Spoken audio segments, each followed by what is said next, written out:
میرے مرنے پہ ہر سو شور مچ جائے گا دیکھو گے، کہنے الوداع سرکار خود تشریف لائیں گے، بعد مرندے مکھڑا میرا ہو جاوے جے تازہ، پھر سمجھ لینا محبوب میرے نے آن پڑے ہے جنازہ۔ یاد رکھیے گا، بہت سارے لوگ ایسے ہوتے ہیں کہ جن کی لوگ اس طرح قدر نہیں کرتے جتنے کہ وہ قیمتی ہوتے ہیں، لیکن لوگوں کو بھی یہ سمجھنا چاہیے، اس مثال سے ان کو بھی اپنی ذہن سازی کرنی چاہیے کہ لوگوں سے قدر کرانا ویسے اتنا ضروری بھی نہیں، زیادہ ضروری تو یہی ہے نا کہ رب رسول کی نظر میں بندے کا کیا مقام ہے۔ حضرت ذوالنون مصری داتا صاحب فرماتے ہیں کہ کمال آدمی تھے، لیکن انہوں نے نا راہ آزمائش اختیار کی، ہر گلی ہر کونے ہر جگہ ان کی تعریف نہیں ہو سکی، کچھ تعریف نہیں ہو سکی، کچھ اپنوں نے قدر بھی نہیں پہچانی۔ اہل مصر نے ان کے ساتھ کوئی اچھا رویہ اختیار نہیں کیا۔ ہوتا یہ ہے کہ جب لوگ اپنے مزاج کو غالب کر لیتے ہیں ہر چیز پر اور کہتے ہیں جو میں کہہ رہا ہوں، جو میں سوچ رہا ہوں وہی حق ہے، اسی پر ساری دنیا آ جائے،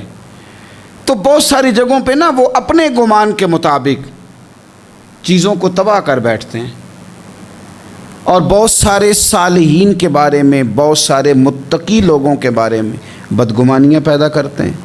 اور تربیت اپنی رک جاتی ہے، خیر سے دور ہٹ جاتے ہیں۔ حضرت ذوالنون مصری رحمۃ اللہ علیہ کے ساتھ بھی ان کے اپنے شہر کے لوگوں نے ان کے ساتھ کوئی اچھا سلوک نہیں کیا، زندگی بھر شخص نے بھی کوئی اس طرح کا رویہ ان کے ساتھ نہیں رکھا۔ ہاں عقیدت مند لوگ تھے، محبت کرنے والے بھی تھے، لیکن اکثریت ان لوگوں کی تھی کہ جو ان کی طرف جب بھی نظر اٹھاتے تھے تنقید کی اٹھاتے تھے، طنز کی اٹھاتے تھے۔ داتا صاحب رحمۃ اللہ علیہ فرماتے ہیں کہ عقدہ تو اس وقت کھلا، بات تو اس وقت لوگوں کے سامنے آئی جب ان کا انتقال ہوا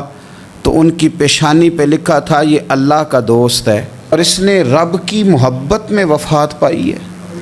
اور فرماتے ہیں مصر کے لوگوں کی آنکھیں تب کھلیں کہ جب ان کا جنازہ دھوپ میں اٹھایا گیا تو پرندوں نے آ کے جنازے پہ سایہ کر دیا۔ اس وقت لوگوں کو پتہ چلا یہ تو دو باتیں تھیں۔ داتا صاحب کہتے ہیں لوگوں پتہ ہے تیسری بات کیا ہوئی؟